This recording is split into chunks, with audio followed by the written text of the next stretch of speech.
இந்த தாவேகா ஜெயிக்கும்னு சொன்ன அவரோட லட்சணம் வந்து ரொம்ப சிறப்பானது. அவர் தான் வந்து மோடி வந்து 360லேருந்து 400 வரைக்கும் போவாருன்னு ப்ரெடிக்ட் பண்ணார் எலெக்ஷன் இந்தியா டுடேல. அது முடிஞ்சு 4 நாள் பொறுத்து ஓன்னு ஒப்பாரி வச்சு அழுதார். ஐயோ நான் இப்படி போயிட்டான் அப்படி போயிட்டான் அப்படின்னு. ஆக்சிஸ் மை இந்தியா வந்து எதிர்பார்த்துட்டு இருந்தாங்க. அது கடைசியா வந்தது அப்படிங்கிறத பார்க்க முடியுது. 2019 பாராளுமன்ற தேர்தலா இருக்கட்டும், 23ல மத்திய பிரதேசம், 24ல மகாராஷ்டிரா, பஞ்சாப்ல 22 எலெக்ஷன், இது மாதிரி வரிசையா எடுத்துக்கிட்டோம் அப்படின்னா அவங்க சொன்னது எல்லாமே நடந்திருக்கு. முதலமைச்சர் ஸ்டாலினே வந்து பிசி ஓட்டர் சொல்லிடுச்சு, இந்தியா டுடே சொல்லிடுச்சு. But the same India Today இப்போ ஆக்சிஸ் இந்தியா வச்சு விஜய் ஜெயிக்க போகுதுன்னு சொல்லுது. இதுல அதிகப்படியான பாதிப்பு அதிமுக, பெரிய அளவுல பாதிப்பு வந்து ஏடிஎம்கே. விஜய் வந்து ஏடிஎம்கே கிட்ட இருந்து அள்ளுகிறார், திமுக கிட்ட இருந்து சுரண்டுகிறார். கடந்த காலங்களில் வந்து எக்ஸிட் போல்ஸ் துல்லியமாக இருந்த ஒரு நாட்கள் உண்டு, ஒரு காலகட்டம் உண்டு. அது மாறிடுச்சு. தமிழகத்தை அவர் சரியா கணிச்சிருக்கிறாரோ பிரதீப் குப்தா, அகில இந்திய அளவுல கோட்டை விட்டு இருந்திருக்கலாம். அப்படி நம்ம கம்பேரிட்டிவ்லி பார்க்க வேண்டிய கட்டாயம் இருக்கு. மனசு எதை பிடிக்குதோ அதை ஏற்றுக்கலாம். எல்லா எக்ஸிட் போலும் ஒரே மாதிரி சொல்லும். ஆனா வெஸ்ட் பெங்காலும் தமிழ்நாடும் மாறி மாறி சொல்லும். ஒப்பீனியன் போல் எடுக்கிறப்ப இருக்கிறத சமநிலைப்படுத்தணுங்கிறதுனால எக்ஸிட் போல்லையும் அதே மாதிரி எக்ஸிட் போல்ல கண்டிப்பா வந்து மோசடி நடக்குதுன்றது உண்மை. எல்லா துறைகள்லையும் எல்லா காலகட்டத்திலையும் காசுக்கு விலை போகாத சில பேர் இருந்திருக்காங்க. அவங்க தான் இந்த உலகத்தை, இந்த வாழ்க்கை, இந்த ஜனநாயகத்தை காப்பாற்றி வச்சிருக்காங்க. நடந்ததை பற்றி எல்லாரும் பேசுகிறோம், நடக்காததை பற்றியும் எப்பயுமே பேசுகிறோம். வழக்கமாக எக்ஸிட் போல் எடுக்கக்கூடிய சி ஓட்டர் இந்த தடவை ஏன் எடுக்கல? பிரதீப் குப்தா கிட்ட நீங்க ஏன் வெஸ்ட் பெங்கால் எலெக்ஷனுக்கு எக்ஸிட் போல் கொடுக்கல, நீங்க ஏர்லியரா கொடுத்துருக்கீங்களேங்கிற கேள்வி வைக்கப்பட்டதுக்கு அங்க இருக்கக்கூடிய மக்கள் முதல்லலாம் வந்துட்டு 20-30% தான் பேசுவாங்க. இப்போ 70% மக்கள் வந்துட்டு சொல்ல மாட்டேங்கிறாங்க யாருக்கு ஓட்டு போட்டோன்னு. ஸோ எங்களோட சாம்பிளுக்கு அது பத்தாது. திமுக நண்பர்கள் கொண்டாடுற அளவுக்கு இந்த கருத்து கணிப்புல என்ன இருக்குன்னு எனக்கு புரியல. திமுக வந்து உரிமை தொகையா இருக்கட்டும், இலவச பேருந்து வசதி திட்டமா இருக்கட்டும், பெண்களுக்கு உயர்கல்வி பயிலும் போது அவங்களுக்கு மாதம் ரொம்ப பணம் கொடுக்கறதா இருக்கட்டும், இதெல்லாம் பார்த்து பண்ணாங்களே, ஒர்க் அவுட் ஆகலையா? ஆமா, இப்ப நீங்க அதை பாத்தீங்கன்னா நலத்திட்ட உதவிகளால மட்டும் ஒரு அரசு ஜெயிக்க முடியாது. பட் அவர் நேற்றைக்கு வந்து அவருடைய விஜயோடைய கூட்டம், அதுல வந்த கசிந்த செய்திகள் எல்லாம் ஜெயிச்சோன்னு இங்க வாங்கன்றது ஒரே ஒரு அர்த்தம் தான். ஜெயிச்சா எங்கேயும் போயிடாத, அவனை தூக்கி போடுவானுங்க, இங்க வந்துரு நான் பாத்துக்கிறேன்றார். அவ்வளவுதான். மீடியா நேயர்களுக்கு வணக்கம். தற்போது நம்முடைய மூத்த பத்திரிகையாளர் திரு மணி அவர்கள் இணைந்திருக்கிறார்கள். பேச நிறைய விஷயங்கள் இருக்கு, பேசலாம். சார் வணக்கம். வணக்கம் மேடம். அதாவது எக்ஸிட் போல்ஸ்க்கு அப்புறம் இன்னைக்கு தான் மீட் பண்றோம். அதாவது நம்ம எலெக்ஷன் முடிஞ்சோடனே மீட் பண்ணணும்னு நினைச்சோம். பட் நம்மளுக்கு நீங்களும் நிறைய பிஸியா இருந்தீங்க. எக்ஸிட் போல்ஸ்க்கு அப்புறம் மீட் பண்ண வேண்டிய ஒரு சுச்சுவேஷன் இப்போ வந்திருக்கு. நீங்களும் எக்ஸிட் போல்ஸ் பார்த்துருப்பீங்க. நிறைய விஷயங்கள் இருக்கு பேசுறதுக்கு. அதுல முக்கியமா வந்து பார்த்தோம்னா பெரும்பான்மையான நிறுவனங்கள் வந்து திமுகவுக்கு வந்து ஒரு எட்ஜ் கொடுத்துருக்குங்கிறத பார்க்க முடியுது. ஒரு சில நிறுவனங்கள் வந்து ஏடிஎம்கேக்கு எட்ஜ் கொடுத்துருக்கு. ஒரே ஒரு நிறுவனம் மட்டும் திமுகவுக்கும் தாவேக்காவுக்கும் ஈக்குவலான ஒரு ஸ்பேஸ் கொடுத்துருக்கு அப்படிங்கிறத பார்க்க முடியுது. நீங்களும் பார்த்துருப்பீங்க. அண்ட் கடந்த எக்ஸிட் போல்ஸ் எல்லாம் எப்படி இருந்தது, இந்த வருட எக்ஸிட் போல்ஸ் எப்படி இருந்தது, உங்களோட கம்பேரிசன் என்ன நான் தெரிஞ்சுக்கணும்னு நினைக்கிறேன். முதல்ல ஏற்கனவே குழம்பி போயிருக்கக்கூடியவர்களை எக்ஸிட் போல்ஸ் மேலும் குழப்பி விட்டுருக்கிறது. எல்லாம் தலையை பிச்சுட்டு சுற்றுறோம். அவங்கவுங்களுக்கு பிடிச்சதை பேசுகிறாங்க. கடந்த காலங்களில் வந்து எக்ஸிட் போல்ஸ் துல்லியமாக இருந்த ஒரு நாட்கள் உண்டு, ஒரு காலகட்டம் உண்டு. அது மாறிடுச்சு. கடந்த 10 ஆண்டுகளுக்கு முன்பே அது மாறி போயிடுச்சு. எக்ஸிட் போல்ஸ்ன்றது ஒரு டேஞ்சரஸ் கேம். அது வந்து ஒரு காலத்தில் ஒழுங்காக இருந்தது. அதன் பிறகு வந்து அது உள்நோக்கம் கொண்டவர்கள், தீய புத்தி கொண்டவர்கள், அவங்களால வந்து அது நடத்தப்படுகிறது என்பது தான் வந்து யதார்த்தமான உண்மை. பெரும்பாலானவர்கள். இப்போ சரியான உதாரணம் 2024 மக்களவைத் தேர்தல்களில் மோடி வெற்றி பெற்ற 3வது முறை வெற்றி பெற்ற பொழுது 300, 320, 360, 400 வரைக்கும் போகும்லாம் எக்ஸிட் போல் சொன்னாங்க. ஆனால் பார்த்துக்கிட்டோம் 240 வந்து 303 இருந்த மோடி 240 ஆச்சு, குறைஞ்சிது, கூடலை. அப்படி பார்க்கும்பொழுது வந்து இப்போ இன்றைக்கு வந்து இப்போ நீங்கள் பார்த்தீங்கன்னா இந்த 5 மாநில தேர்தல்களில் தமிழ்நாடு, மேற்கு வங்கம், அஸ்ஸாம், கேரளா, புதுச்சேரி, இப்போ கேரளாலையும் அஸ்ஸாம்லேயும் புதுச்சேரியிலையும் எல்லா எக்ஸிட் போலும் ஒரே டிசிஷன் சொல்கிறாங்க. கேரளாவில் வந்து ஆட்சி மாற்றம் உறுதி. LDF, left democratic front, Pinarayi Vijayan தோற்கடிக்கப்பட்டு யுனைடெட் டெமோக்ராட்டிக் ஃப்ரண்ட் காங்கிரஸ் வெற்றிக்கு வருதுன்னு எல்லா எக்ஸிட் போலும் சொல்லுது. அதே மாதிரி அஸ்ஸாமில் எல்லா எக்ஸிட் போலும் ஹிமந்த் பிஸ்வாஸ் பிஜேபி வெற்றி பெறுவா, காங்கிரஸ் தோல்வி அடையும். எல்லா எக்ஸிட் போலும். அதே மாதிரி வந்து புதுச்சேரியில் வந்து அதே கூட்டணி வந்து ஆட்சியை தக்க வச்சுக்கணும். எல்லா எக்ஸிட் போலும் ஒரே மாதிரி சொல்லும். ஆனால் வெஸ்ட் பெங்காலும் தமிழ்நாடும் மாறி மாறி சொல்லுது. வெஸ்ட் பெங்காலில் வந்து இழுபறின்னு சொல்கிறான், அப்புறம் டிஎம்சி ஜெயிக்கொன்றான், அப்புறம் காங்கிரஸ் இது மம்தா பிஜேபி ஜெயிக்கொன்றாங்க. ஆனால் வெஸ்ட் பெங்காலை விட ரொம்ப அதிகமாக வேரியேஷன் இருக்கிறது தமிழ்நாட்டில் தான். கிட்டத்தட்ட வந்து இப்போ நீங்கள் பார்த்தீங்கன்னா நம்பகத்தன்மை உள்ள அப்படின்னா ஓரளவு தெரிஞ்ச 2 டிவி, இப்போ என்டிடிவியும் ரிப்பப்ளிக்கும் திமுக ஜெயிக்குன்றான். ஆனால் times நவும் news 18ம் Anna DMK ஜெயிக்குன்றான். India today தாவேக ஜெயிக்குன்றான். இப்போ இந்த சேனல்ஸ் எல்லாம் வந்து இவங்க எடுக்கிறாங்கன்றது கிடையாது, இவங்க யாரோடய சேர்ந்துக்கிறாங்க, ஒவ்வொருத்தரும் ஒவ்வொருத்தரோட சேர்ந்துக்கிறாங்க. இப்போ டைம்ஸ் நவுன்றவங்க ஜேவிசியோட சேர்ந்துக்கிறாங்க. அந்த மாதிரி வந்து ஒவ்வொருத்தரும் ஒவ்வொருத்தரோட சேர்ந்துக்கிறாங்க. இதில் வந்து யார் கட்டுப்படுத்துகிறான்னு நமக்கு தெரியல. அதை கட்டுப்படுத்துகிறாங்களான்றதே வந்து முதல்ல ஒரு கேள்வி எழும்பி நிற்கும். அப்படி கட்டுப்படுத்துகிறார்கள் என்பது ஒப்புக்கொள்ளப்படும் பட்சத்தில் யார் கட்டுப்படுத்துகிறாங்கன்றது தெரியல.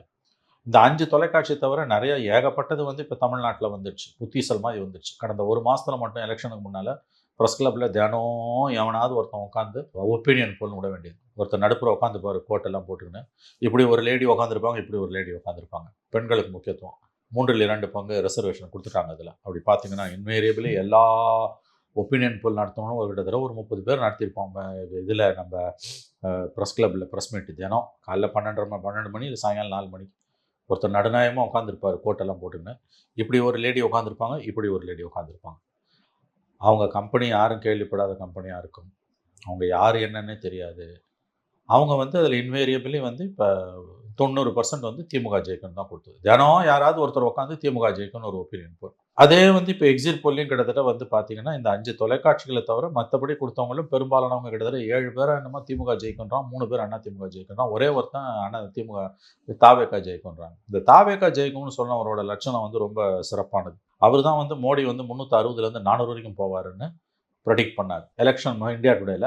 அது முடிஞ்சு 4 நாள் பொறுத்து ஓன்னு ஒப்பாரி வச்சு அழுதார். ஐயோ நான் இப்படி போயிட்டான் அப்படி போயிட்டான் அப்படின்னு. அவர் என்ன பண்ணார், அதே மாதிரி மகா கட்பந்தன் பீகாரில் 2025 நவம்பர் கரெக்டாக 6 மாதம் மேலே 100 சீட்டு ஜெயிக்கும்னாரு. அது 40 சீட்டு தான் ஜெயிச்சது. இதுதான் அவருடைய லட்சணம். மற்ற இதே தான் வந்து டைம்ஸ் நவ் ஜேவிசிலாம் 21ல் வந்து அதிமுக ஜெயிக்கணும்னு கொடுத்தாங்க. இது தலைகீழ போச்சு. அதனால் இந்த எக்ஸிட் போல்ஸ் ஒப்பீனியன் போல்ஸ் நடத்த வரவங்க வந்து இனிமேல் வந்து எப்படி வரணும் நான் நினைக்கிறேன்னா, எனக்கு பொறுத்த வரைக்கும், ஏன்னா நிறைய அதில் முறைகேடு நடக்குதுன்னு தெரியுது. இப்போ ஒருத்தன் ஒரு எக்ஸிட் போல் நடத்துகிறான், அதை ஒரு டிவி போடுதுன்னா, எவன் எக்ஸிட் போல் நடத்துகிறானோ அவங்க கம்பெனியை பற்றின டீட்டெயில்ஸ், ரெஜிஸ்டார் ஆஃப் கம்பெனிஸில் ரெஜிஸ்டர் பண்ணியிருந்தாங்கன்னா அந்த டீட்டெயில்ஸ், இல்லை பார்ட்னர்ஷிப் ஃபார்ம்னா அந்த டீட்டெயில், ஏதாவது ஒரு கம்பெனி ரெஜிஸ்டர் பண்ணி தான் பண்ணுவாங்க, அதோட டீட்டெயில்ஸ், அதோட ஷேர் ஹோல்டர் பேட்டர்னு, ஷேர் மார்க்கெட்டில் இருந்தாங்கன்னா அதோட வேல்யூ, அந்த ஓனர்ஸ் பற்றின கம்ப்ளீட் பெடிகிரி. எலெக்ஷன் கமிஷனில் எலெக்ஷனில் நிற்கிற, எம்எல்ஏ எலெக்ஷன் நிற்கிற, எம்பி எலெக்ஷன் நிற்கிறேன்னா உன் மீது வழக்குகள் ஏதாவது இருக்கா என்னெல்லாம் நீ சொல்லணும்ல. அந்த மாதிரி வந்து ஒப்பீனியன் போல் எக்ஸிட் போல் நடத்த வரவங்க அந்த கம்பெனியை பற்றின complete details, owners that is promoters யாரோ அந்த ப்ரமோட்டர்ஸ் அண்ட் டைரக்டர்ஸ் அவங்கள பற்றின ஜாதகம், அவங்க பேர், அவங்க படிப்பு, எங்கே பிறந்தாங்க வளர்ந்தாங்க, கடந்த காலங்களில் எங்கே ஒர்க் பண்ணாங்க, இப்போ எங்கே ஒர்க் பண்ணிகிட்ருக்காங்க, அவங்க மேலே இருக்கக்கூடிய வழக்குகள், சின்ன வழக்காக இருந்தாலும் டிராஃபிக் சிக்னலை ஜம்ப் பண்ணாங்க அந்த வழக்குலேருந்து கொலை வழக்கு வரைக்கும் அத்தனையும் முதல்ல சொல்லணும். இன்னொன்று ரொம்ப முக்கியமானது டிஸ்க்ளைமர், கடந்த 2 தேர்தல்களில் இந்த நிறுவனங்கள் எடுத்த ஒப்பீனியன் போல் அண்ட் எக்ஸிட் போல் இவங்க ப்ரொஜெக்ஷன் என்ன நடந்தது அதை போடணும். இத்தனை கண்டிஷனாலிட்டிஸோட போட்டு வந்தாங்கன்னா இவர்கள் யோகியர்கள்னு சொல்லலாம். இதில் ஒருத்தனும் அதை செய்யறதில்லை, ஒருத்தனுமே அதை செய்யறதில்லை. 2016 எல்லா எக்ஸிட் போலும் மம்தா பானர்ஜி தோப்பாங்க அப்படின்னா மம்தா பானர்ஜி ஜெயிச்சு வந்தாங்க. அதனால் இது ரொம்ப ஒரு ஒரு ஒரு விஷமத்தனமான விளையாட்டு. அது ஒரு விஞ்ஞானம், செஃபாலஜின்றது. அது ஒரு காலத்தில் யோகியர்களின் கூடாரமாக இருந்தது, நீங்கள் அயோக்கியர்களின் புகழ். இதில் என்ன ஒரு டவுட் வருதுன்னா, 2-3 கேள்வி வருது. ஃபர்ஸ்ட் இந்த கேள்வி வந்து வைக்கணும்னு நினைக்கிறேன். ப்ரீ போல்ல நம்ம மேலே கருத்து திணிக்கிறதுக்கான வாய்ப்பு இருக்குது, இது எக்ஸிட் போல தான். இதில் நம்ம மேலே கருத்து திணிக்கிறதுக்கான வாய்ப்புகள் இல்லை. அப்போ ஏன் வந்து அவங்க ஒரு ஸ்டாண்ட் எடுக்க வேண்டிய கட்டாயத்துக்கு இருக்க போகிறாங்க? இது முதல்ல ஹையர் பண்ணும்போது ஒப்பீனியன் போல் எடுக்கிறவன் தான் கிட்டத்தட்ட அத்தனை பேரும் எக்ஸிட் போல் எடுக்கிறோம். எக்ஸிட் போலுக்கு மட்டும் மேபி 1 or 2 வரலாம். இது பேக்கேஜாக வாங்கிடுறானுங்க பெரும்பாலும். இது வந்து எப்படின்னு கேட்டால் இதில் மிகப்பெரிய மோசடி நடக்குது. ஏன்னா இது வந்து நல்ல கேள்வி. ஒப்பீனியன் போலில் வந்து ஓகே அவங்க சொல்கிறாங்கன்னா அதில் ஒரு லாபம் இருக்குது, மக்களை மூல செலவு செய்கிறாங்க. எக்ஸிட் போலில் ஏன் செய்கிறாங்கன்னு கேட்டிங்கன்னா, எக்ஸிட் போலுக்கும் ரிசல்ட்டுக்கும் நடுப்புற 4-5 நாள் தான் இருக்குதுன்னு போது இந்த பேக்கேஜே வந்து அதுக்கான பேக்கேஜ். ஏன்னா வந்து நீ எக்ஸிட் போல் சொல்லாமல் இருக்க முடியாது ஒப்பீனியன் போலில் இருந்தீங்கன்னா. அப்போ இது என்ன ஆயிடுதுன்னு கேட்டிங்கன்னா வந்து இதுக்கும் ஒரு நோக்கம் இருக்குது. இது வந்து பெரிய பெரிய கட்சிகள் தான் இதை செய்கிறாங்க. உங்களுக்கு வந்து அவங்க அது வந்து பேக்கேஜாக ஒப்பீனியன் போல் எடுக்கும்போது எக்ஸிட் போலுக்கும் சேர்த்து தான் அது போகுது. அப்படிதான் இதை நம்ம சோ அப்ப அந்த ஒப்பீனியன் போல் எடுக்கிறப்ப இருக்கிறத சமநிலைப்படுத்தணுங்கிறதுனால எக்ஸிட் போல்லயும் அதே மாதிரி எக்ஸிட் result போல்ல கொடுக்குறாங்க. கண்டிப்பா வந்து மோசடி நடக்குதுன்றது உண்மை. Okay. ஏன்னா நான் என்ன சொல்றேன், உங்களுக்கு மனசாட்சி அறிவு நேர்மை இருந்ததுன்னா இப்ப நான் சொல்ற விஷயங்களை செய். இப்போ டைம்ஸ் நவ் வந்து ஒரு எக்ஸோட ஒரு நிறுவனத்தோட சேர்ந்துக்கிறோம், ஆக்சிஸ் இந்தியாவோட சேர்ந்துக்குதுன்னா ஆக்சிஸ் இந்தியாவோட கம்ப்ளீட் டீட்டெயில், அந்த ஆக்சிஸ் இந்தியான்றது எந்த கம்பெனி, ஏதாவது ஒரு கம்பெனி ரெஜிஸ்டர் பண்ணி தான் இதை பண்ணுவாங்க, உங்களுக்கு தெரியும். அப்போ ரெஜிஸ்டார் ஆஃப் கம்பெனிஸ்லேருந்து அந்த டீட்டெயில்ஸை கொடு, இந்த கம்பெனியோட ஷேர் ஹோல்டர்ஸு ப்ரொமோட்டர்ஸ் டீட்டெயில்ஸை கொடு, அவர்கள் மீது இருக்கக்கூடிய வழக்குகளை பற்றின டீட்டெயில்ஸை கொடு. இதை விட முக்கியமாக கடந்த 2 தேர்தலோட 16, 21 ஒப்பீனியன் எக்ஸிட் போல உன்னோட ப்ரொஜெக்ஷன் என்ன, ரிசல்ட் என்ன, அதையும் கொடு. அதில் அட்லீஸ்ட் ஒரு டிரான்ஸ்பரன்சி இருக்கும். புரியுதுங்களா நான் சொல்றேன்? இது எதுவுமே இல்லாம நீ எவனோ வரான் எவனோ பண்றான், இப்போ மார்க்கெட் அதோட இப்போ சாம்பிள் சைஸ் என்ன, அது என்ன மெக்கானிசம் இது பண்ணா, எதுவுமே கிடையாது. ஆக்சுவலா அதை வந்து அப்புறம் இன்னொரு ரொம்ப முக்கியமான விஷயம், போல் ஆஃப் போல்ஸ்னு போடுறாங்க. இப்போ நடத்தாம போட்டு இப்போ ஒவ்வொரு தொலைக்காட்சியும் அவன் நடத்தினதை போட்டதை தவிர போல் ஆஃப் போல்ஸ் போட்டு 10 போல் வருதுன்னா 10 போல்ல இருக்கிறத எடுத்துட்டு ஆவரேஜ் என்ன, இதை விட ஒரு அயோக்கியத்தனை எதுவுமே இருக்க முடியாது. ஏன்னா அதுல ரொம்ப யோக்கியமான ஒருத்தனும் இருப்பான், கேடுகட்ட அயோக்கியனும் அந்த 10ல் இருப்பான். நீ இந்த 10 குலுக்கி போட்டு எடுக்கும்போது என்ன ஆகுது, உங்களுக்கு வந்து அந்த யோகியம் வந்து அயோக்கியனா மாறுறான். ஸோ போல் ஆஃப் போல்ஸ் மாதிரியான ஒரு அயோக்கியத்தனமான ஒரு விஷயமே இருக்க முடியாது. அதனால தான் ட்ரெடிஷ்னலாக பண்ணவங்க எல்லாம் விலகிட்டாங்க. இப்போ இன்னொரு முக்கியமான விஷயம் நான் சொல்றேன், இதில் ஓரளவு கடந்த சில ஆண்டுகளாக ஓரளவுக்கு வந்து நம்பகத்தன்மையுடன் ஒப்பீனியன் போல் எக்ஸிட் போல நடத்தின ஒரு நிறுவனம் சி ஓட்டர். அவங்க இந்த தடவை கேரளாக்கு மட்டும் பண்ணியிருக்காங்க, தமிழ்நாட்டுக்கு பண்ணல. எல்லாருமே எதிர்பார்த்தோம் சி ஓட்டர் கிட்ட. ஏன் பண்ணல அவன், ஏன் பண்ணலன்றதையும் நம்ம தெரிஞ்சுக்கணும். அது அஃப்கோர்ஸ் ஏன் பண்ணலன்றதை அவங்க சொல்லணுன்றதை நம்ம டிமாண்ட் பண்ண முடியுமான்னு எனக்கு தெரியல. ஏன்னா அவன் கேரளாவுக்கு பண்ணியிருக்கான், தமிழ்நாட்டுக்கு அவன் பண்ணல. ஏன் பண்ணல தமிழ்நாட்டுக்கு? மக்கள் வந்து இங்கே வந்து உள்ள ஒன்று வச்சு வெளியில் ஒன்று பேசுவாங்கன்றதுக்காக பண்ணலையா, அல்லது வேற ஏதாவது உனக்கு அழுத்தமா பண்ணாதன்னு? ஏன்னா இதில் காசுக்கு விலை போகாதவன் சில பேர் இருப்பான். எல்லாரும் ஒன்றும் காசுக்கு விலை போகிறவங்க கிடையாது வாழ்க்கையில். அப்படின்னு தான் இந்த உலகம் என்னைக்கும் முடிஞ்சிருக்கும். எல்லா துறைகள்லையும் எல்லா காலகட்டத்திலையும் காசுக்கு விலை போகாத சில பேர் இருந்திருக்காங்க. அவங்க தான் இந்த உலகத்தை, இந்த வாழ்க்கை, இந்த ஜனநாயகத்தை காப்பாற்றி வச்சுருக்காங்க. ஏன் சி ஓட்டர் இந்த தடவை பண்ணல? இதுல நீங்க பேசும்போது நிறைய விஷயங்கள் வந்து சொன்னீங்க. எல்லாருமே வந்து ஆக்சிஸ் மை இந்தியா வந்து எதிர்பார்த்துட்டு இருந்தாங்க. அது கடைசியா வந்து வந்தது அப்படிங்கிறத பார்க்க முடியுது. நீங்க சொன்ன 2 விஷயத்த நான் எடுத்துக்கணும். ஏன்னா 2024 பாராளுமன்ற தேர்தலில் என்ன நடந்தது, லைவ்ல அவர் எப்படி வந்து பதிலளிச்சாரு அப்படிங்கிறது எல்லாரும் அறிந்த ஒரு விஷயம். அதே மாதிரி 2025 பீகார் தேர்தலையும் அவரை எப்படி வந்துட்டு அந்த பிரதீப் குப்தா அவர்களுடைய அந்த நிறுவனம் வந்து என்ன மாதிரியான ஒரு ரிசல்ட் கொடுத்தாங்க, அது எப்படி மாறுச்சுங்கிறது முக்கியமான விஷயம். ஆனா அவங்களோட ஹிஸ்டரியை நம்ம பார்த்தோம் அப்படின்னா 2019 பாராளுமன்ற தேர்தலா இருக்கட்டும், 23ல இது மத்திய பிரதேசம், 24ல மகாராஷ்டிரா அப்படின்னு வரிசையா எடுத்துக்கிட்டோம் அப்படின்னா, பஞ்சாப்ல 22 எலெக்ஷன், இது மாதிரி வரிசையா எடுத்துக்கிட்டோம் அப்படின்னா அவங்க சொன்னது எல்லாமே நடந்திருக்கு. 2019ல வந்து பார்த்தோம் அப்படின்னா பாஜக வந்து 303 நம்பரத்தோட அந்த கூட்டணி வந்து ஆட்சி அமைக்கணும்னு சொன்னாங்க. கரெக்டா 303 அந்த நம்பரை எட்டுனது பாஜக அப்படிங்கறத பார்க்க முடியுது. 22ல பஞ்சாப் எலெக்ஷன்ல வந்து ஆம் ஆத்மி ஜெயிக்கும் அப்படின்னு சொல்லியிருந்தாரு. அதே மாதிரி ஆம் ஆத்மி வந்துட்டு அறுதி பெரும்பான்மையோட ஆட்சியை பிடிச்சிச்சு அப்படிங்கறத பார்க்க முடியுது. அதே மாதிரி வந்து மத்திய பிரதேசத்துல வந்து நடந்த எலெக்ஷன்ல 23 நினைக்கிறேன், அப்பயுமே வந்து அவங்க பிஜேபி வந்து ஆட்சியை கைப்பற்றணும்னு சொல்லியிருந்தாங்க. அதையுமே சரியா நடந்தது அப்படிங்கறத பார்க்க முடியுது. இது மாதிரி வரிசையா 24 மகாராஷ்டிரா தேர்தல்ல வந்து ஒரு பெரிய குழப்பமான ஒரு தேர்தல், மகாராஷ்டிரா தேர்தல் நடந்தது. அப்பயுமே வந்து 24ல வந்து மகாராஷ்டிரால யார் ஆட்சி பிடிப்பாங்கிறத சரியா கணிச்சிருந்தாங்க அப்படிங்கறத பார்க்க முடியுது. இதெல்லாமே நம்ம அக்கௌண்டபிலிட்டியில எடுத்துக்க வேண்டிய கட்டாயத்துல இருக்கிறோம்ல. This is the problem. அதாவது வந்து இப்ப நீங்க சொன்னது எதையும் நான் ஒதுக்கி தள்ள தயாரா இல்லை. ஆனா தவறுகள் நடக்கும்போது, அதுவும் ஒரு பார்லிமெண்ட் எலெக்ஷன்ல வந்து ஹியூஜ் வேரியேஷன் வரும்பொழுது மனசு வந்து எதை பிடிக்குதோ அதை நம்புது. எல்லாருக்குமே, நான் உட்பட. இப்போ இந்த பிரச்சனையில் இருக்கக்கூடிய இந்த 10 நாட்களாக வந்து தேர்தல்களுக்கு பிந்தின கருத்து கணிப்புகளை வச்சு பார்க்கும்போது, ஹெவி போலிங்கை வச்சு பார்க்கும்போது, இப்போ ஹெவி போலிங் வந்து ஆட்சிக்கு எதிரானது என்பது பரவலான புரிதல். ஆனால் டிஎம்கே ஈகோ சிஸ்டம் வந்து அது அப்படி இல்லைன்றாங்க. அவங்க கருத்தை நம்ம ஒதுக்கி தள்ள முடியாது, நான் மறுக்கல. ஆனால் ரொம்ப சுலபமாக வந்து அவங்க அதை ஒதுக்கி தள்ளுறாங்க பாருங்க, அதை தான் நம்ம கொஸ்டின் பண்ணுறோம். இட் குட் கோ ஐதர் வேன்றோம். கீப் யுவர் ஃபிங்கர்ஸ் கிராஸ்ட்ன்றோம். அவங்க இல்லை இல்லை இதை மட்டும் தான் நீ நம்பணும் போது தான் நமக்கு பிரச்சனை வருது, கோவம் வருது. இப்போ பிரதீப் குப்தாவோட பெடிகிரி ஜாதகத்தை பார்க்கும்பொழுது அவர் சொன்னதில் வந்து சக்ஸஸ் ரேஷியோவும் இருக்குது, ஃபெயிலரும் இருக்குது. அப்ப இதை எதை ஏத்துக்கிறது? புரியுதுங்களா நான் சொல்றது உங்களுக்கு? இது ஏன்னா 2024 பாராளுமன்ற தேர்தல்ல அகில இந்திய அளவுல பாஜக வந்துட்டு இவ்வளோ சீட்டு ஜெயிக்கும்னு அவர் சொன்னது வந்துட்டு தவறா போனதுங்கிறது சரி. ஆனா 2024 தமிழகத்துல வந்துட்டு எப்படி வந்து ரிசல்ட்ஸ் இருக்கும்? கிட்டத்தட்ட வந்து இண்டி கூட்டணி வந்து 37+ ஜெயிக்கும் அப்படின்னாரு. பாஜகவுக்கு 2 இடம் கொடுத்திருந்தாரு, ஏடிஎம்கேக்கு 2 இடம் கொடுத்திருந்தாரு. அவர் சொன்ன மாதிரி கிட்டத்தட்ட ஸ்வீப் இந்த சைடு. ஆனா அது ரொம்ப சரியா இருந்தது, பெரிய டிஃபரன்ஸ் இல்லைங்கிறத பார்க்க முடியுது. தமிழகத்தை அவர் சரியா கணிச்சிருக்கிறாரோ பிரதீப் குப்தா? அகில இந்திய அளவுல கோட்டை விட்டு இருந்திருக்கலாம். அப்படி நம்ம கம்பேரிட்டிவ்லி பார்க்க வேண்டிய கட்டாயம் இருக்கு. மனசு எதை பிடிக்குதோ அதை ஏத்துக்கலாம். This is the problem. நீங்க சொல்றது எதையுமே நான் ஒதுக்கி தள்ள தயாரில்லை. சரி, நம்ம இது எல்லாமே வந்து ஒரு ஃபால்ஸ் ப்ரப்போசிஷன் வாங்க, அதில் தான் நம்ம பேசி, இது ஒன்றும் ரிசல்ட் கிடையாது. இது மாதிரி இந்தியா மாதிரியான ஒரு நாட்டில் வந்து கணிப்பது வந்து ரொம்ப கடினமான ஒரு விஷயம்னுவாங்க. அது உண்மைதான். அது இப்போ பிரணாய் வந்து இந்த விஞ்ஞானத்தை செஃபாலஜி ஆரம்பிக்கும் போது 1989 அதில் தான் அவர் வந்து மேலே வராரு. ராஜீவ்காந்தி தோத்த எலெக்ஷனில் 195 சீட்டு ஜெயிப்பார்னு சொன்னார். அதே மாதிரி 195 சீட்டு ஜெயிச்சான். 100% கரெக்டாக வந்து உக்காந்து அதில் தான் அவர் வந்து புகழ் உச்சத்துக்கு போச்சு. அதுக்கு பிறகு வந்து எத்தனையோ மாநில தேர்தல்கள், எத்தனையோ பார்லிமெண்ட் எலெக்ஷனில் அவரது வந்து நடந்திருக்குது, சில சமயம் நடக்காமலும் போயிருக்குது. ஆனால் எல்லா ஒப்பீனியன் போலையும் எக்ஸிட் போலையும் சொல்லும்போது அவங்க ஃபைனலாக என்ன சொல்லி முடிப்பாங்கன்னா, இது வந்து ஒன்றும் சயின்டிஃபிக்காக இது ப்ரூவ் பண்ண முடியாது, இது வந்து அது இப்போ அடிஷ்னலாக என்ன போடுறாங்க, இது உடல் நலத்துக்கு தீங்கானதுன்னு போடுறாங்க. அப்படி போட்டு தான் எல்லாத்தையுமே போடுறாங்க. இப்போ எல்லா ஒப்பீனியன் போலும் 8 பேர் திமுக, 3 பேர் அண்ணா திமுக, ஒருத்தர் வந்து டிவிக்கேன்னும் போது எல்லாரும் ஆடி போய் உட்காந்துருக்காங்க. இப்போ நீங்கள் சொன்ன மாதிரி வந்து பிரதீப் குப்தா வந்து சிறுவேலை அறையிற வேலை நடக்குது.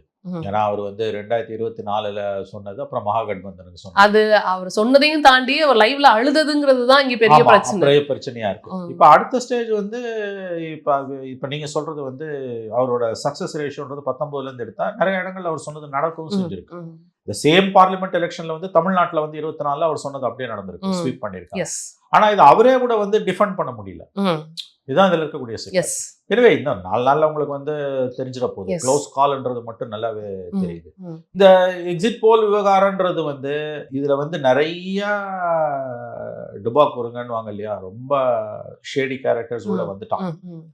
அதுல வந்த பிறகு அந்த போல் ஆஃப் போல்ஸ்ன்றது ரொம்ப உச்சகட்ட அயோக்கியத்தனம். ஒழுங்கா நேர்மையா பண்றவனையும் ஃப்ராடு வேலை பண்ணுறதுக்காகவே வந்தவனையும் ஒன்றா சேர்த்து, அவன் ரிசல்ட் 2 ஒன்றா சேர்த்து இதில் ஆவரேஜ் எடுக்கிறதுன்ற மாதிரியான ஒரு அயோக்கியத்தனம் எதுவுமே இருக்க முடியாது. அதை தான் எல்லா சேனலும் பண்ணுறான். போல் ஆஃப் போல்ஸ்ன்ற கான்செப்டே தப்பானது. நீ எப்படி வந்து அந்த ஃபீல்டுலேயே இருந்து ஒழுங்காக இருந்தவனையும் ஃப்ராடு வேலை பண்ணுறதுக்குனே வந்திருக்கான்னு தெரியுது, அவனையும் ஒன்றா சேர்க்க முடியும். இன்னொரு முக்கியமான விஷயம் நான் திரும்பவும் சொல்கிறேன், நடந்ததை பற்றி எல்லாரும் பேசுகிறோம், நடக்காததை பற்றியும் எப்பயுமே பேசணும். வழக்கமாக எக்ஸிட் போல் எடுக்கக்கூடிய சி ஓட்டர் இந்த தடவை ஏன் எடுக்கல? இப்ப ரகசியம் அதுல கூட இருக்கலாம், ஆன்சர் அதுல இருக்கலாம். யாராவது அவங்கள வந்து இன்ஃப்ளூயன்ஸ் பண்ணி எடுக்காதன்னு சொன்னாங்களா? அல்லது எடுத்தா ரிசல்ட் அவங்களுக்கு எதிராக வந்துருன்றதுக்காக இவரே வேண்டாம் அந்த விஷ பரீட்சை எடுத்த பிறகு அவனுக்கு தேவையான மாதிரி எவனோ ஒருத்தன் அவன் ட்விஸ்ட் பண்ணுவான், நமக்கு ஸ்விங் பண்ண சொல்லுவான், ப்ரெஷர் பண்ணுவான், எதுக்கு அவனை பகைச்சுக்கணும்னு எடுக்காம அவர் விட்டாரா? அல்லது எடுக்காமல் இருக்கிறதுக்கு காசு வாங்கினாங்களா? எடுக்கிறதுக்கு மட்டும் இல்லை, எடுக்காமல் இருக்கிறதுக்கும் காசு வாங்குவாங்க. இப்போ நீங்கள் பார்த்தீங்கன்னா கவர்மெண்ட் ஆஃப் இந்தியா சர்வீஸில் சில டிபார்ட்மெண்ட்லலாம் பார்த்தீங்கன்னா, குறிப்பாக கஸ்டம்ஸ்லாம் மிகப்பெரிய அளவில் வந்து கடத்தல் பொருள் உள்ளே வருதுன்னா குறிப்பிட்ட ஆஃபீஸர் வந்து அதுக்கு ஒரு நாள் முன்னாலையும் பின்னாலையும் லீவில் போயிடுவார், மெடிக்கல் லீவ் போட்டு போயிடுவார். அந்த மாதிரி லீவ் போட்டு போகிறதுக்கு பல கோடிகள் கொடுப்பாங்க. சிபிஐ விசாரணை அந்த வழக்கு போகுதுன்னா சிபிஐ வந்து ஏன் லீவ் போட்டேன்னு கேட்பான். ஏன்னா இது one of the operative procedures. பணம் கொடுத்து ஊரை ஏமாத்துறவன், தப்பு காரியம் பண்ணுறவன் ஒரு குறிப்பிட்ட அதிகாரிக்கு காசு கொடுத்து அவர் வந்து அந்த கன்சைன்மெண்ட்டை ரிலீஸ் பண்ணுறாரு, அல்லது இன்கம் டேக்ஸ் டிபார்ட்மெண்ட்டில் ஏதோ ஒரு காரியம் நடக்கணும், இடியில் ஏதோ காரியம் நடக்கணும், அவர் செய்ய மறுக்கிறாருன்னா இவங்க என்ன பண்ணுவாங்க, சரி நீ லீவ் போட்டு போயிடுவாங்க. ப்ரெஷர் தாங்காமல் சில பேர் லீவ் போட்டு போயிடுவாங்க. அதையும் மீறி நிற்கிறவங்க தான். லீவ் போடுறதும் ஒரு விதமான லஞ்சம் தான். ஏன்னா லீவ் போட்டால் நீ காசு வராமல் இருக்கலாம், அல்லது காசு வாங்கிட்டு லீவ் போடலாம், காசு வாங்காமல் லீவ் போடலாம். ஆனால் அன்னைக்கு நீ டியூட்டியில் இல்லைன்னும் பொழுது சிபிஐ வருதுன்னா, என்கொயரி வருதுன்னா அவன் வந்து என்ன கேட்பான், சிபிஐ என்ன கேட்பான்னா வந்து நீ எதுக்கு லீவ் போட்டணும், அந்த மாதிரி மாட்டினவன்லாம் இருக்கான்.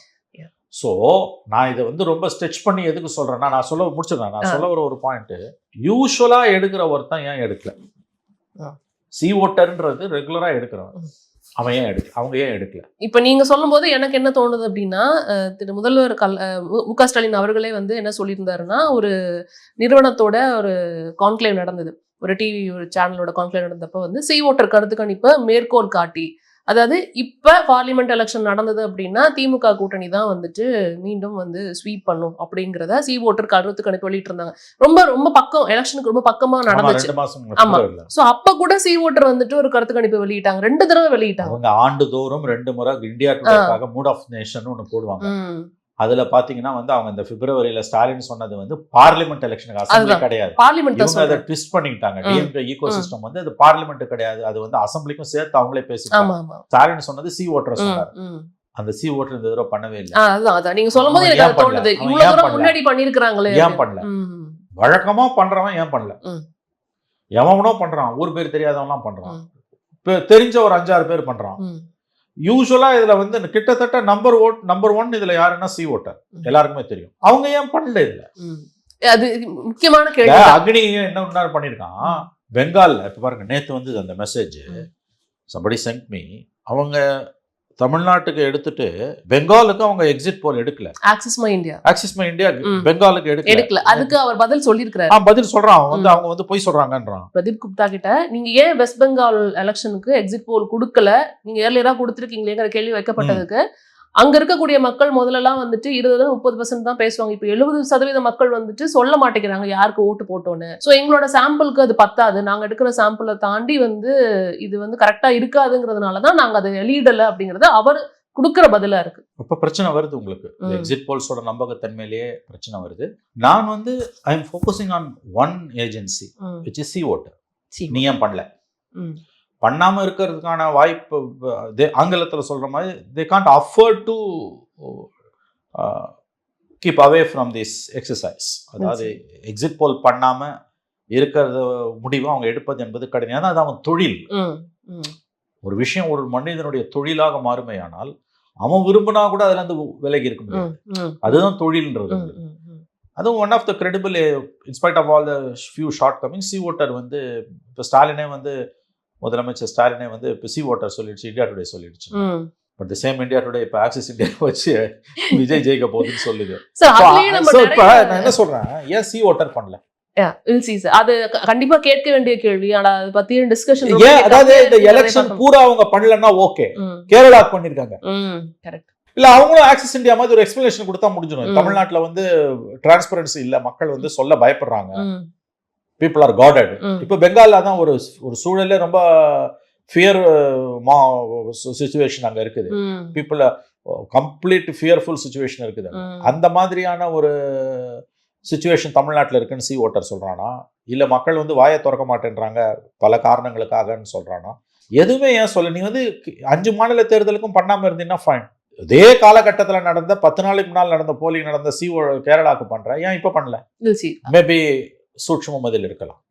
இதுல எனக்கு வந்து இப்ப நான் ஆக்சிஸ் மை இந்தியா வந்துட்டு எடுக்கணும்னு நினைக்கிறேன். அதுல என்னன்னா மகளிர் வாக்குகள் வந்துட்டு திமுகவை காட்டிலும் டிவிகேக்கு வந்து அதிகமாக விழுறதுக்கான வாய்ப்பு இருக்கு. அதாவது வந்து 34% வந்துட்டு மகளிர் வந்து டிஎம்கேக்கு வாக்களித்திருக்கிறார்கள், 38% வந்துட்டு தாவேக்காக்கு வாக்களித்திருக்கிறார்கள் அப்படிங்கிற ஒரு பர்சன்டேஜ் அவங்க கொடுக்குறாங்க.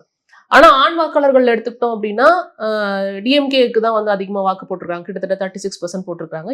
32% வந்துட்டு தாவேக்காக்கு வந்துட்டு வாக்களிக்கிறதுக்கான வாய்ப்பு இருக்கு அப்படின்றாங்க. இப்ப இந்த மகளிர் வாக்கு வந்து அதிமுக கிட்ட இருந்து வந்திருக்கா, இது எப்படி வந்து அவங்க கணிக்கிறாங்க அப்படின்னு ஒரு கேள்வி. மோஸ்ட்லி அதிமுக கிட்ட இருந்து வந்ததுதான். That's true. ஒரு விஷயத்துல வந்து பெரும்பாலானவர்கள் ஒத்து போவது எதுன்னா, இன்க்ளூடிங் மைசெல்ஃப், டேமேஜ் வந்து ஏடிஎம்கேக்கு அதிகம் இருக்கும் என்பதுதான் பரவலான ஒரு புரிதல், ஒரு அண்டர்ஸ்டாண்டிங், ஒரு காமன் அண்டர்ஸ்டாண்டிங்னு சொல்லலாம். இதுல அதிகப்படியான பாதிப்பு அதிமுகக்கு, திமுகவோட பாதிப்பு அதுக்கு அடுத்த கட்டம் தான். பெரிய அளவுல பாதிப்பு வந்து ஏடிஎம்கேக்கு. விஜய் வந்து ஏடிஎம்கே கிட்ட இருந்து அள்ளுகிறார், திமுக கிட்ட இருந்து சுரண்டுகிறார்.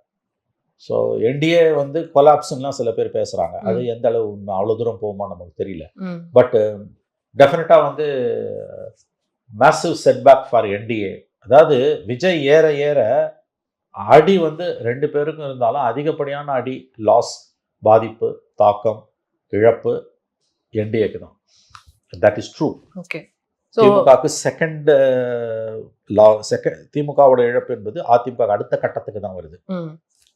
ஸோ இந்த வாக்குகள் எஸ்பெஷலி விமன் ஓட்ஸ்னும் போது பெரிய அளவில் ஏடிஎம்கே ஓட் பேங்கை தான் அவர் எடுத்திருக்காருன்றது தான் வந்து ரொம்ப விவரம் தெரிஞ்சவங்களோட கருத்தா இருக்கு. அதுல நான் ஒத்து போறேன். இதுல இன்னொரு விஷயம், அப்ப வந்து மகளிருக்காக இவங்க பார்த்து பண்ண விஷயங்கள், ஃபார் எக்ஸாம்பிள் திமுக வந்து உரிமை தொகையா இருக்கட்டும், இலவச பேருந்து வசதி திட்டமா இருக்கட்டும், பெண்களுக்கு உயர்கல்வி பயிலும் போது அவங்களுக்கு மாதம் ரொம்ப பணம் கொடுக்கறதா இருக்கட்டும், இதெல்லாம் பார்த்து பண்ணாங்களே, ஒர்க் அவுட் ஆகலையா? ஆமா, இப்ப நீங்க அதை பாத்தீங்கன்னா நலத்திட்ட உதவிகளால மட்டும் ஒரு அரசு ஜெயிக்க முடியாது. சமீபகால உதாரணம் பார்த்தீங்கன்னா ஜெகன்மோகன் ரெட்டி 2024 ஜெகன்மோகன் ரெட்டி கவர்மெண்ட்ல வந்து ஒவ்வொரு வீட்லயும் ஒரு பெனிஃபிஷியரி இருந்தாங்க. But still he was defeated. அது மேசிவ் டிஃபீட். ஸோ பெண்கள் நீ வந்து இப்போ அது என்ன சொல்றாங்க, எங்க காசு தானே நீ கொடுக்குறேன்றாங்க. நிறைய பேர் பொலிட்டிக்கல் அனலிஸ்ட் ஜேர்னலிஸ்ட் கிட்ட பேசும்போது டீப் இன்சைட் த ஸ்டேட் கிராமங்களில் கூட விஜய்க்கு ஓட்டு போட்டன போது ஏன் நீங்கள் வந்து இப்போ 1000 ரூபாய் கொடுக்குறாங்களே, விலையில்லா இது இப்போ ஃப்ரீ பஸ் டிரைவ் எல்லாம் கொடுக்குறாங்களேன்னு யார் வீட்டுக்கு ரொம்ப கேஷுவலாக பதில் வருது, இது நம்ம காசு, என் காசு தானே அவங்க கொடுக்குறாங்க. அதில் வந்து ஒரு கிளாரிட்டி இருக்குது மக்கள்கிட்ட.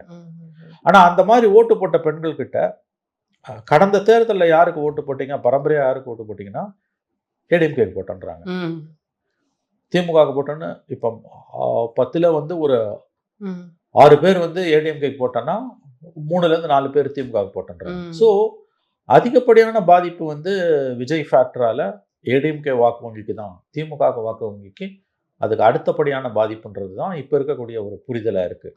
பட் இருந்தாலும் அந்த டேமேஜ் வந்து டேமேஜ் தான். அது எந்த லெவலுக்கு வந்து வெற்றி வாய்ப்பை தீர்மானிக்கும்ன்றதுல தான் இப்போ நம்மால் கணிக்க முடியவில்லை. இது வந்து வெறும் சாம்பிள் தான், அது எக்ஸிட் போலோட சாம்பிள் அவங்க கொடுத்துருக்காங்க. இதுல இன்னொரு இன்ட்ரெஸ்டிங் ஃபேக்டர் நான் பார்த்தது சார், அதையுமே டிஸ்கஸ் பண்ணணும்னு நினைக்கிறேன். ஏன்னா இங்க வந்துட்டு தாவேகா தொண்டர்களை வந்து தற்குறிகள் அப்படின்னு சொல்ற விமர்சனம் ஓடிட்டு இருந்தது அப்படிங்கிறத பார்க்க முடியுது. ஆனா இந்த ஆக்சிஸ் மை இந்தியா கொடுத்திருக்கிற அந்த பர்சன்டேஜ் எடுத்து பார்த்தோம்னா படித்தவர்களுடைய வாக்கு யாருக்கு அதிகமா போயிருக்கு அப்படின்னு பாக்குறப்ப அவங்க வந்து படிக்காதவர்கள் கேட்டகரி பண்ணியிருக்கிறாங்க. படிக்காதவர்கள் 9th படித்தவர்கள், 10th படித்தவர்கள், 12th படித்தவர்கள், டிகிரி படித்தவர்கள்னு அப்படின்னு அவங்க வரிசை கட்டி வைக்கும் பொழுது இங்க படிக்காதவர்கள் வாக்கு வந்து டிஎம்கேக்கு அதிகமா போயிருக்கு, படித்தவர்கள் வாக்கு வந்துட்டு டிவிகேக்கு அதிகமா போயிருக்கு அப்படிங்கிற மாதிரியான ஒரு சாம்பிள்ஸ் அவங்க கொடுத்துருக்காங்க. இதுக்கு எனக்கு இன்ட்ரெஸ்டிங்கா இருந்தது. ஏன்னா இங்க வந்து முன்னாடி சொல்லப்பட்டது வேற, இங்க வந்து டிவிகே தொண்டர்கள்ல வந்துட்டு எப்படி விமர்சனம் செய்தார்கள் இல்லை அப்படிங்கிறத பார்க்க முடிஞ்சுச்சு.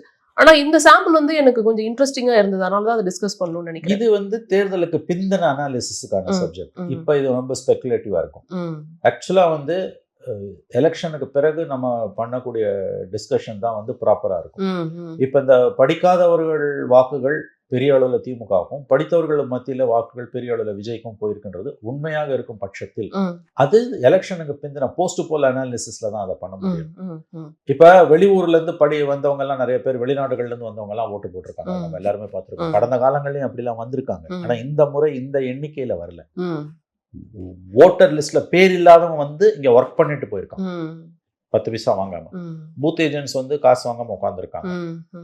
ஓட்டர் லிஸ்ட்ல இருக்கிறவங்க 1 லட்சம் 2 லட்சம் ஃப்ளைட் சார்ஜ் போட்டு வந்து, அதுவும் இப்போ கல்ஃப் கிரைசிஸால ஈரான் வாரால வந்து ஃப்ளைட் சார்ஜ் எல்லாம் தாறுமாறாக ஏறி இருக்குது, வந்திருக்காங்க. வந்துட்டு 1 month தங்கி எலெக்ஷன் ஒர்க் பண்ணிட்டு ஓட்டையும் போட்டுட்டு போயிருக்காங்க. மெத்த படித்தவர்கள் இருக்காங்க, அதில் வந்து எல்லா ஏஜ் குரூப் அண்டு எல்லா விதமான women, middle aged women, wealthful இதெல்லாம் வந்து HR professionals. One of my friends said that he met a person who is a quantum physicist. Quantum ஃபிசிக்ஸ்ன்றது இன்னைக்கு எவ்வளோ பெரிய சப்ஜெக்ட்ன்றது உங்களுக்கு தெரியும். ரொம்ப growing field, narrow specialization and it's a growing field. உலகமே வந்து குவாண்டம் சயின்ஸ் நோக்கி தான், அதில் தான் இனிமேல் நிற்க போகுது அப்படின்றாங்க குவாண்டம் ஃபிசிக்ஸ்ன்றது. அந்த குவாண்டம் ஃபிசிசிஸ்ட் வந்து நான் விஜய் ஓட்டு போட வந்தானும் போது அந்த ஃபினாமினாவை வந்து நம்ம வந்து ரொம்ப கேஷுவலாக ஒதுக்கி தள்ளிட்டு போக முடியாது. தெர் இஸ் சம்திங் ஹேப்பன் படித்தவங்க மத்தியில் இருக்கு. சிஸ்டத்து மேலே இருக்க வெறுப்பு இவங்க 2 பேரும் வேண்டாம்னு நினைக்கிறவங்க வெறும் படிக்காதவர்கள் மத்தியில் மட்டும் இல்லை, படித்தவர்கள் மத்தியிலும் இருக்காங்கன்றது தான் இதை காட்டு. ஸோ வேரியஸ் ஃபேசட்ஸ், வெளிநாடுகள்லேருந்து வந்தவங்க, உள்ளூர்லேயே இருக்கக்கூடிய professionals, women of all ages எல்லாருமே தான் ப்ரிஃபர் பண்ணியிருக்காங்க. ஓகே. ரிசல்ட்டுக்கு பிறகுதான் நம்ம இதை நிச்சயமா அது டீடைலா பேச முன்னால பேசுறதுன்றது வந்து அவங்கவுங்க விருப்பத்தை அவங்கவுங்க பேசுறதா தான். நிச்சயமா இதுல அடுத்த கட்டமா நம்ம பாக்குறோம் அப்படின்னா நிறைய கருத்து கணிப்பை நம்ம எடுத்துக்கிட்டோம் அப்படின்னா கிட்டத்தட்ட வந்து 120ல இருந்து 135 அப்படிங்கிற மாதிரி தான் வந்துட்டு திமுகவுக்கு வந்து கொடுக்கப்பட்டிருக்கு அப்படிங்கறத பார்க்க முடியுது. அப்ப அங்க தனிப்பெரும்பான்மை வரத்துக்கு வாய்ப்பு கம்மியா திமுக? அதுதான் இதுல இருக்கக்கூடிய விஷயம். இப்ப திமுக நண்பர்கள் கொண்டாடுற அளவுக்கு இந்த கருத்து கணிப்புல என்ன இருக்குன்னு எனக்கு புரியல. ஏன்னு கேட்டீங்கன்னா ஆவரேஜ் ஃபிகரே வந்து 114ல இருந்து 135 ஆர் 120 to 140 தான் வருது. ரெண்டு கணிப்பு வந்து 125 to 145. நேற்று வந்து ஒரு கணிப்பு 114 to 136 தான். ஓகே, போல் ஆஃப் போல்ஸ் அவங்க ஆங்கிள் எடுத்து பார்த்தாலே டிஎம்கே பிளஸ்க்கு இருக்கக்கூடியதுன்னு நம்ம பார்க்கும்போது சம்வேர் பிட்வீன் 120 to 140 வருது. மிடில் ஆஃப் பார்த்து எடுத்தீங்கன்னா 130 135 நீ வச்சுக்கிட்டீங்கன்னா திஸ் இஸ் டிஎம்கே பிளஸ். இந்த முறை உங்களுக்கு வந்து 169 இருக்குது, உங்களுக்கு தனியா 133 இருக்குது. இப்போ 118 is the magic mark which is the minimum requirement. அப்போ 135 தான் உங்களோட நீங்க வருவீங்கன்னு சொல்லக்கூடியவங்களே கொடுக்கக்கூடிய போல் ஆஃப் போல்ஸ் எடுத்து பார்த்தாலே இட் இஸ் ஜஸ்ட் ஆவரேஜ் போட்டு பார்த்தீங்கன்னா 135 தான். போது 118 உங்களுக்கு தனியா இல்லை. Then it is reputation of 2006 result. 96 seat Karunanidhi வாங்கி ஜெயிச்ச மாதிரி ஜெயிச்சு நீங்க உட்கார போறீங்களான்ற கொஸ்டின் வருது. அதாவது இந்த எக்ஸிட் போல்ஸ்ல திமுக நண்பர்கள் பெரிய அளவுல கொண்டாடுறதுக்கு ஒன்றும் இல்லைன்றது தான் ஆக்சுவல் ஃபேக்ட். ஏன்னு கேட்டீங்கன்னா உங்களுக்கு கொடுக்கக்கூடிய ரிசல்ட் எல்லாமே இப்போ இந்த ரெண்டு பேர் என்டிடிவியும் ரிப்பப்ளிக்கும் கொடுத்தது இட் இஸ் 125 to 145. நேற்று டுடேஸ் சாணக்கியா கொடுத்தது 114 to 136. ஸோ இது எல்லாம் பார்த்தீங்கன்னா ஓகே ஆவரேஜா you cut it up to 135 வச்சுக்கோங்களேன். 135னா 118 உங்களுக்கு வந்து அதுக்கு தாண்டி உங்களுக்கு வந்து 18 பேர் வராங்க உங்களுக்கு வந்து. அப்போ உங்களுக்கு அந்த 118 வரலன்னா 110 + 25 59 தான் நீங்கள் அப்போசிஷனுக்கு அலைன்ஸ் பார்ட்னர்ஸுக்கு கொடுத்துருக்கீங்க. அப்போ நீங்கள் லாஸ்ட் டைம் நடத்துகிற மாதிரி வந்து மைனாரிட்டி கவர்மெண்ட்டை நடத்த போகிறீங்களா இல்லை கொலிஷன் கவர்மெண்ட்டை நடத்த போகிறீங்களா? அது பாருங்க ரொம்ப சிம்பிள் ஃபார்முலா என்னன்னா தனியாக 118 இருந்து நீங்கள் நடத்துனீங்கன்னா it is a government majority government. இப்போ நீ உங்களுக்கு வந்து 110 வந்து வெளியிலேருந்து 25 பேர் சப்போர்ட் பண்ணுறாங்க கவர்மெண்ட்ல இல்லாமன்னா that's call minority government. Modi government is not a minority government. Modi government is a proper government because alliance பார்ட்னர்ஸுக்கு 240 தான் இருக்குது. பட் அவங்களோட என்டிஏ பார்ட்னர்ஸ் எல்லாம் சேர்த்து அவங்களுக்கு வந்து 293 இருக்குது. And they got representation. So it is a collision government. It is not a minority government. வேற 2006 கருணாநிதி ரன் பண்ணது ஃபுல் ஃபிளெஜ்டு மைனாரிட்டி கவர்மெண்ட். ஏன்னா ஒரு 96 சீட்டு தான் வெளியில இருந்த காங்கிரஸ் 36 பாமக 18 சப்போர்ட் பண்ணதால அவர் கவர்மெண்ட் இருக்கு. அவர் கேபினெட்ல அவங்களுக்கு ரெப்ரசன்டேஷன் கொடுத்தாமலே நடத்தினார். ஸோ இது இப்போ இவங்களுக்கு வந்து டிஎம்கேக்கு எட்ஜ் இருக்கு வாய்ப்பு இருக்குன்னு சொல்லக்கூடிய கணிப்புகளே அது ஒன்றும் அவங்களுக்கு ஒரு எப்படி முழு அளவில் ஸ்டாலினுக்கு மகிழ்ச்சி கொடுக்கக்கூடிய ஒரு கணிப்பு கிடையாது அது. ஏன்னா அது 125 to 145 தான் கொடுக்குது. அப்படின்னா வந்து ரிசல்ட் வந்து இப்படியும் அப்படியும் போகலாம். அப்படி போகும்பொழுது வந்து ஆன் தர் அலையன்ஸ் ஒரு டிஎம்கே அலையன்ஸ் அதிகாரத்தை தக்க வச்சுக்குவோம். ஆனால் வந்து தனி மெஜாரிட்டி வராது என்பது யதார்த்தமாகி போகலாம். அப்படி இருந்ததுன்னா 2006 மாதிரி ஆதரிக்கிற கட்சிகள் வந்து இந்த முறை அமைச்சரவையில் இடம் பெறாம ஆதரவு கொடுக்க மாட்டாங்க. அது குறித்து கண்டிப்பா நம்ம பேச வேண்டிய கட்டாயத்துல இருக்கும். அதே நேரத்துல தொடர்ந்து வந்து சிங்கிள் டிஜிட்ல ஒரு நம்பர் கொடுத்துட்டு இருந்தது. டிவிகேக்கு வந்து எல்லாரும் நம்பர் கொடுத்துட்டு இருந்த டைம்ல இப்போ வந்து டபுள் டிஜிட்ல எல்லாரும் கொடுத்துருக்காங்க அப்படிங்கறத பார்க்க முடியுது சார். ஸோ டபுள் டிஜிட்ல கொடுத்துருக்காங்க அப்படின்னா அதை எப்படி எடுத்துக்கலாம்? அதே இந்த இடத்துல நான் ஆக்சிஸ் மை இந்தியாவையும் நான் டினோட் பண்ணணும்னு நினைக்கிறேன். 35% 35% டிவிகேக்கு 35%, டிஎம்கே 35%, +or- 2%. இதை எப்படி எடுத்துக்கலாம்? இது வந்து சமாளிக்கிறதா எப்படி தெரியல. அவரு வேற இது கையில விஷயம் இருந்தா ஒரு கார்டடா பிளே பண்றாரா அல்லது அவரால் இவ்வளவுதான் முடியுமான்றது தெரியல. அவர் ஒருத்தர் தான் வந்து ஆட்மேன் இந்த அவுட். அவரு கடந்த காலங்களில் வந்து அவரோட நம்பகத்தன்மை பார்லிமெண்ட் எலெக்ஷன்ல அவர் பண்ண கூத்தால அதுல பாதாளத்துக்கு போயிருக்கு. ஆனா நீங்க சொல்றது வந்து 19ல இருந்து அவரோட நிறைய ப்ராஃபசிஸ் வந்து உண்மையாவும் ஆயிருக்கு. பட் எப்பயுமே வந்து ஃபெயிலியர் ஆச்சுன்னா அதை தான் கையில எடுத்துப்பாங்க. எனவே 3 daysல வெளியில வரப்போகுது, அப்போ பார்த்துக்கலாம். சார் இதுல அடுத்ததா வந்து ஏடிஎம்கே நிலைமை எப்படி ஆகும்? ஏன்னா வந்து எல்லாருமே வந்து ஜட்ஜ் பண்ணது வந்து மெஜாரிட்டியா ஏடிஎம்கேக்கு செகண்ட் பிளேஸ் கொடுத்துருக்குறாங்க. ஆனா இங்க வந்து ஆட்சியை மீண்டும் கைப்பற்றுமா ஏடிஎம்கே அப்படின்னு ஒரு கேள்வி இருந்ததுல, அது வந்து வாய்ப்பே இல்லாம போயிருமா இந்த எலெக்ஷன்? தெரியல. நம்ம அவங்களை அப்படி ரூல் அவுட் பண்ண முடியுமான்னு எனக்கு தெரியல. பட் எல்லா ஒப்பீனியன் எக்ஸிட் போல்ஸும் அவங்களை இக்னோர் பண்ற மாதிரி தான் போறாங்க. Axis இந்தியாலாம் 22 சீட்டுனா 22னா decimated. 22னா வந்து 1/10 234ல 22ன்றது 10ல் ஒரு பங்கு. 10ல் ஒரு பங்குன்னா ஃபினிஷ்ட், டெசிமேட்டட்னு அர்த்தம். அது கடந்த காலங்களில் அண்ணா திமுகவும் டெசிமேட் ஆயிருக்கு, திமுகவும் டெசிமேட் ஆயிருக்கு. ஆனால் திமுக கிட்ட அண்ணா திமுக டெசிமேட் ஆயிருக்கு, அண்ணா திமுக கிட்ட திமுக டெசிமேட் ஆயிருக்கு. புது பிளேயர்கிட்ட ஆகுறதுன்றது டேஞ்சர். இனிமேல் எந்திரிக்க முடியாது. ஜெயலலிதாவோட மரணத்துக்கு பிறகு வந்து 3 தேர்தல்களை தோல்வியை சந்திச்சு 4வது தேர்தலில் புது பிளேயர்கிட்ட டெசிமேட் ஆகுறீங்கன்னா ஃபினிஷ்னு அர்த்தம். ஜெயலலிதாவோட கட்சி முடிஞ்சு போச்சு. சார் இதுல இந்த தொகுப்போட நிறைவா என்ன கேள்வி கேட்கணும்னா, நேற்று வந்து பனையூர்ல 233 வேட்பாளர்களையும் வந்துட்டு திரு விஜய் அவர்கள் சந்திச்சு நிறைய இன்ஸ்ட்ரக்ஷன் கொடுத்துருக்காங்க அப்படிங்கிற மாதிரி தகவல்கள்லாம் வெளியில வந்திருக்குங்கிறது பார்க்க முடியுது. எப்படி நடந்துக்கணும், தேர்தல் வாக்குகள் எண்ணிக்கை எப்படி நடந்துக்கணும் அப்படின்னு நிறைய இன்ஸ்ட்ரக்ஷன் கொடுத்துருக்கிறதா சொல்றாங்க. ஒரு விஷயம் வெளியில வந்திருக்காது, அதிகாரப்பூர்வமா சொல்லல, ஜெயிச்சோன்னே எல்லாரும் பனையூருக்கு வந்துருங்க அப்படின்னு சொன்னதா தகவல்கள் வந்திருக்கு. அது வந்து அதிகாரப்பூர்வ தகவல் கிடையாதுங்கிறதையும் நான் உறுதிப்படுத்திக்கிறேன். அதை எப்படி எடுத்துக்கலாம் நம்ம? எப்படி எடுத்துக்கலாம்னா, ஒருவேளை ஜெயிச்சிட்டாங்கன்னா ஆள் பிடிக்கிற வேலை நடக்கும், தூக்கின்னு போடுவானுங்க, ரெசார்ட் பாலிடிக்ஸு, குதிரை பேரம் நடக்கும்னு அவங்க பயப்படுறாங்க. அதனால நீங்கள் வந்துருங்கன்றார், அவ்வளோதான். ஒருவேளை ஜெயிச்சிட்டாங்கன்னா காப்பாற்றணும், எம்எல்ஏங்களை காப்பாற்றுறது விஜய்க்கு ஒரு சவால். யாருக்கும் மெஜாரிட்டி இல்லைன்னா நிறையா தமாஷ் நடக்கும். இங்கே வந்து நிறைய காமெடி சீன்ஸ் நடக்கும். முதல் முறையாக மாநிலம் வந்து ஹார்ஸ் ட்ரேடிங்கை பார்க்கும், ரெசார்ட் பாலிடிக்ஸை பார்க்கும். அதுக்கெல்லாம் வாய்ப்பு இருக்கான்னு நமக்கு தெரியல, வி டோன்ட் நோ. பட் அவர் நேற்றைக்கு வந்து அவருடைய விஜயோடைய கூட்டம், அதில் வந்த கசிந்த செய்திகள் எல்லாம் ஜெயிச்சோன்னு இங்கே வாங்கன்றது ஒரே ஒரு அர்த்தம் தான்.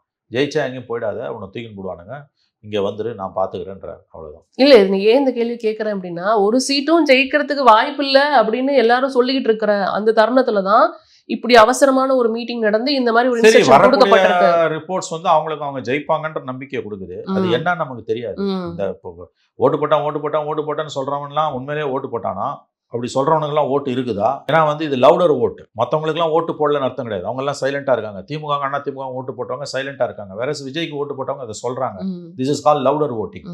லவுடர் ஓட்ஸ் இருக்கிற ஒரே காரணத்துக்காக மற்றவங்க தோத்துருவாங்கன்னு நம்ம சொல்ல முடியாது. சொல்றவங்களே எவ்வளவு பேருக்கு ஓட்டு இருக்குன்றதும் ஒரு முக்கியமான கேள்வி. ஸோ அப்படி பார்க்கும்போது இந்த ஒரு ஃபேக்டால இப்போ நம்ம எல்லாருக்குமே இருக்க அனுபவம், எஸ்பெஷலி ஜேர்னலிஸ்ட்டுக்கு, 10 பேரை பார்த்தோன்னா 8 பேர் வந்து விஜய்க்கு ஓட்டு போட்டேன்றான்.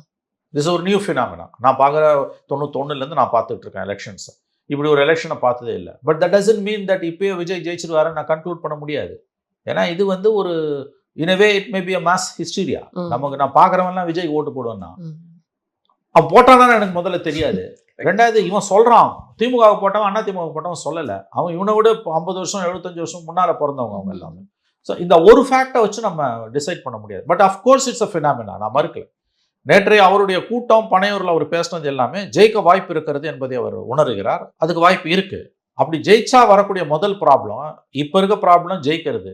ஜெயிச்ச பிறகு வர ப்ராப்ளம் ஜெயிச்சவனை காப்பாற்றுறது. தூக்கின்னு போடுவானுங்க, கண்டிப்பாக தூக்குவாங்க. அதுக்கெல்லாம் வாய்ப்பு இருக்குது. ஒரு தொகுதியில் 40 கோடி 50 கோடி செலவு பண்ணி ஜெயித்தவன் தோத்தவன், அவங்களுக்கு அந்த கட்சிகள் புதுசாக வந்த ஒருத்தன் ஜெயிக்கிறத வந்து 40 கோடி 50 கோடி செலவு பண்ணுறது எதனால? 200 கோடி ஜெயிக்கலாம் சம்பாதிக்கலான்ட்டு தான் அவன் வரான்.